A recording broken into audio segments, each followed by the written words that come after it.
Just fill my schedule. I don't care if it's a red eye. I don't care if it's a check. Same day, get people in my chair. But for a week or two out, don't put a bunch of non-revenue exams in that slot.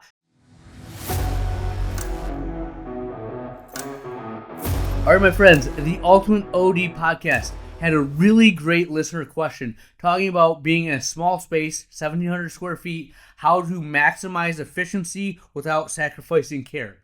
I lived this life for 13 plus years, was at a revenue of about 1.3 million-ish in that small space. It can be done at amazing, quality of care, great quality of life, incredibly efficient, right? Let me tell you the tips and tricks that I learned along the way that I think will help your office, whether you're starting out in that position or a huge office, multiple offices. I can't speak to multiple offices, but I know for a larger multi-doctor office, I'm using the same principles. We have the closing thought of the episode. This is the Ultimate OD podcast. Here we go.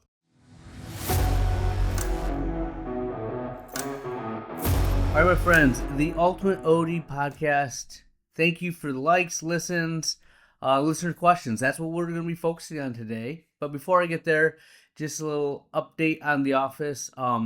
Things are going well. Culture has been kind of established. A thing that I'll tell you about culture is that it is a dynamic, living beast. Every day is a little different, and if you let it get away from you, it will go south fast. So it's something that you have to constantly be enforcing, reinforcing, and talking about. Remember, one of the things that you can do is to know if it's working is you start hearing other people talk about it to you, or use the same verbiage, same terminology that you are preaching. So don't stop beating the drum, keep going after it. And then ask for feedback, ask for input, ask for them. The more people feel like they're involved in something, the better off it's going to be for you. Now, that being said, the question I got this week was husband and wife OD, 2 exam rooms, trying our best to maximize our 1,790 square foot doctor space with efficiency without sacrificing quality of care. Do you have any suggestions or pearls to achieve this? Thanks again. Great question. And remember, I was in a 1 exam lane office for 13 years. We had 1 exam lane, a special testing room, and a workup room. 1,650-ish square feet. We had that set up. I made a little closet, like a storage closet was my office. Yes, really had that. Literally had my office lined with staff. We had an optical, a back room where we could do adjustments, stuff like that, and did about 1.2, 1.3 million in that space. I mean, it's really effective. I'm listening to other podcasts at times, and they talk about the doctor that's struggling at getting stuck around 600 to 800,000, and I'm like, oh man, they just need more volume. And it's not volume; that's the capacity that they can work at. So this is a relevant question, and my pearls that I will give you can be applied to any office. These things that I've learned, I apply to my office right now. All right. So number 1. First and foremost, raise your prices. All right. You got to raise your prices. You need to get paid what you're worth. If you have that much space and you have people coming in, you want to be as efficient or as productive as possible, raise your prices. That will either show you like, holy crap, we need to get a bigger space, because even with raising our prices, we have a high demand. And you'll be surprised. Most people won't blink an eye. They'll just go, prices are getting raised all around us. You're the one that's thinking about them going up and what's going to happen. The people that don't want to pay for it, don't value you as a doctor, don't value your space, and they're going to go somewhere else. And you never want to be the guy that's second most expensive, or you're competing merely on price. All right. So raise your expenses, because you'll get a patient base that values what you do. All right. The other thing is, be selective. You need to know your avatar, what you want to serve, and who you want to be an eye doctor to. The mistake that you make when you start off early on is you try to be everything to everyone. And I still talk to another one of my doctors in my peer group, and they talk about some of the big offices, and they're like, we have a lens for every patient. We are everything to everyone, that you can do that. And I just don't buy into that model. I don't like that model. I don't like being a mile wide and an inch deep. I like having my core of what we do and doing it very well. And I'll talk about, like, in another episode, why I think that's better for you as a doctor, because one, you're gonna, you know, enjoy your work that much more. So know who you're trying to speak to, and then everything you do is within that context. Okay? So don't try to do myopia management if you don't like it. Don't try to do pediatric exams if you don't like them. I don't like doing kids exams 12 and under. My associate doesn't, and like when I talk to my marketing team, talk to the office, like we have kids that come in, I'm like, that's don't market to them. That's not my jam. That's not what I want to do. That's not where I see growth. You know what I mean? I'll do a 12-year-old and over. We see 5 years and older, but it's not our passion, right? So know what you want to do and focus on those people, because if you really are passionate and focus on those things that you enjoy, you're going to be a better doctor to those people. So start getting selective, whether it's, disease management. I love glaucoma. I love mac degen, right? uh if you like glasses and contacts, that is fine. I know you got this, voices all around you that you got to be doing medical optometry, you got to be doing this and that. It is totally fine to do refractions and love glasses and contacts. One, the patients are coming in and thinking that you're the expert in that. And two, not a lot of opticals, not a lot of optometrists have a passion for it. So their opticals are plain and there's no energy, there's no juice, they don't value it, right? So figure out what you want to do, and do it really stinking well. Okay? So you've raised your prices, you're focusing on what matters to you. Those are two of the two big things. The other thing, and this is probably the most important thing, I'm trying to get my associate to realize this as well. Anyone that comes and works with me, is value your time. All right, time is money. Efficiency is the name of the game. You can get more out of that 1,700 square foot space if you schedule aggressively. You schedule smartly. Like, one of the things that I realized was I was having an IOP check with OCT come in, and it was taking up a whole time slot when I only need to spend 5 minutes with them, right? So what I started to do is I'd have them come in. I have a separate schedule just to do special testing, right? So they come in, they get their visual fields, they get their OCTs, and then on another date, they'd come in and see me for the IOP check. And I could schedule accordingly that I could double book their exams with a comp, because it would be so quick for me to check their pressure and then get to my comprehensive exam with one exam room, right? You gotta be efficient in how you schedule. The other thing is, are you seeing patients every half hour? Are you seeing them every 20 minutes? Are you seeing in 15-minute time slots? Right?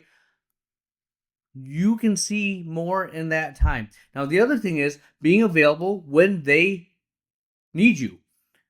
There's a work-life balance, and this is the mistake I made early on. Is I'm like, I'm just going to be available as much time as possible. When I first started, 7:30 to 8:30. That lasted 3 days. Then I went 7:30 to 7:30 for about a couple of years. Right? Really didn't have kids. Didn't have. I wasn't married. Nothing but time on my hands. And again, if I could do it all over again, I'd be much more selective. Less hours, they will find a time to get in to see you. Okay, so make sure you're working the hours that you want. I think it's smart to have a 1 or 2 late nights. I don't like the idea of weekends. There's a select people that want weekends, but people will find time to see you. All right, they'll get in. But that being said, I don't take a lunch when I work. I can take a break if I want, but I am so efficient at how I operate and how my staff works up patients for me. I have time to grab food, eat that, and I like to get them in and keep going. That time off, again, for lunch is actually good for my staff at times. They need a break, but I don't, right? So I like to just go, and I'm extremely efficient and productive in that time. Mondays I make longer, my late night. So I'll make sure that when you schedule online, you get access to the schedule until about 4 o'clock. But from 4 o'clock to those late exams, you have to call because they're saved for high ticket patients. Our avatars that want that. You can't, like kids, they are not in those time slots, right? My 4 to 6 exam slots, those are for the adults working. My staff knows where they go. So that's a couple of things that you can do right there is one, schedule efficiently. Also, it came to my attention that not everyone templates out their schedule, right? A templated schedule, I think, is absolutely crucial to being successful. You can't just have a bunch of time slots open and just have people filling it, because then you're gonna have a bunch of IOP checks, a bunch of non-revenue producing exams there. I have scheduled for every hour for every doctor in my office. Pretty much guaranteed you're gonna have 2 comps in an hour. I have 3 comps pretty much every hour time slot. I'm adjusting that. You've heard some past episodes where I'm preparing for a third full-time doctor to come in, so I'm scheduling accordingly with that. But for you, template out your schedule. You can have checks, you can have red eyes, you can have those scheduled in. You'll still be able to see them. And what I tell my staff is, same day, just fill my schedule. I don't care if it's a red eye, I don't care if it's a check. Same day, get people in my chair. But for a week or two out, don't put a bunch of non-revenue exams in that slot. So if you have a templated schedule, you can staff accordingly. You know what's coming, and you can be prepared for how you're going to run the office to get things done. You can also schedule your optical to have enough opticians when you're in the busiest part of your day. You also need to look at trends in when people schedule. So I know that for some reason in my office, between 12 and about 2 is the least busy time of the day. If there's ever an opening, it's usually between 12 and 2. So what do? That's where I schedule a lot of my medical things. My IOP checks, the glaucoma evaluations, MAC-DGen checks, stuff like that. Why? Because those patients are usually older. They're not working during the day, and I know I'm usually not going to fill that, so let's make it as productive as possible. Also, when I'm doing that, optical is not needed, right? So I have my text there. My optical gets a time to catch up. It's efficiency, right? And you just need to know your flow, everything that's happening in your office to the same level that I just described, right? And then schedule accordingly. The other thing is to be as efficient as productive as possible in that time frame. This is when you have a lot of freedom because you have such a little space, you have very little overhead.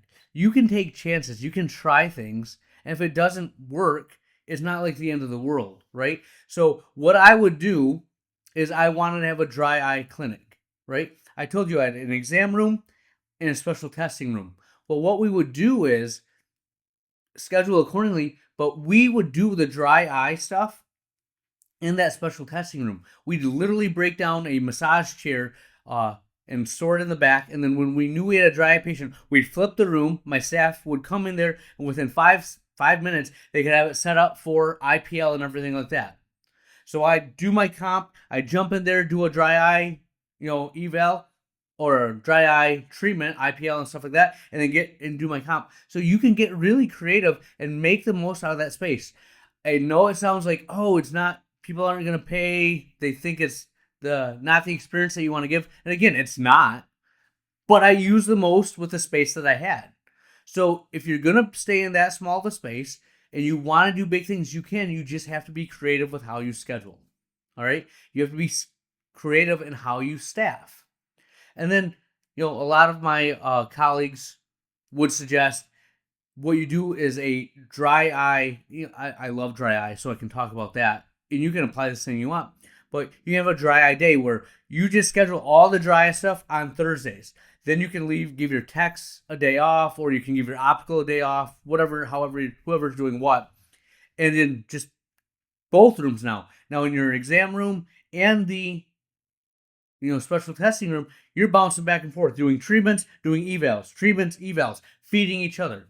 right? Have it all be medical, but be creative so you can find a time where you're utilizing space where you don't have to be the one doing it. That's what I liked about Dry Eye. I could pop in and do the IPL, but my staff then was producing revenue, giving great care because they were trained and I trusted them, but I was in doing other revenue producing things. You see where you can delegate certain things, you can be more productive. That's how you give better care. And then you invest in your staff and make it productive. I talked to some of my other colleagues. Another thing that they do is when they did their dry eye stuff, they could do it all on their own. They didn't need staff. So before clinic hours, during lunch, and then after clinic hours, they do some of their treatments on their own. I think that's a great way to do it when you're early and starting up. If you want to fit that in and be as efficient as possible, have staff be gone and not have a lot of overhead. But when you have a family, have 4 kids, wife that wants to see me or something like that, I joke. I say that she's watching me as I record this, but you just can't do that. But before we had kids, she would have been down. She'd been like, I'll be the one in assisting you. So again, where are you at in your business journey? Where are you at in life? Make exceptions to the rule. Be creative, okay? But the principles remain. Raise your prices. Know who you want to serve, right? You can give better care to the people that you really want to if you get rid of some of the people that you don't, right? That will allow you to see less people, but they're paying more efficiency, more production, same level of care, but you're more selective. All right? Control your schedule. Your time is your most valuable asset. Don't spend 30 minutes with a IPL patient if you're only getting $400 for that and you get $500 revenue per refraction, right? Your time, you can't spend 30 minutes with that patient. You can give them care. You can spend the 7 minutes, do your IPL treatment, and then my technician, she's trained, she's great, she'll take care of you. And you go and do another revenue producing refraction or eval, whatever you want to do, but make sure you are spending the time where it's most productive. And I'll tell you this right now, that's how I kind of do it. They come in, they laugh, they're like, "Oh, you come in for the hard part, the rubber band, on their face where it's kind of painful if anything is painful in the dry eye treatment." And they'd rather just chit chat with the tech. And I'm fine with it. I come in, do my thing, do my expertise, but because I have the right people on the bus that love talking to patients, they enjoy doing those treatments, same level of care, just not by me. But that's what a business is. That's when my associate's giving great care. I'm not there, but she's a reflection of me.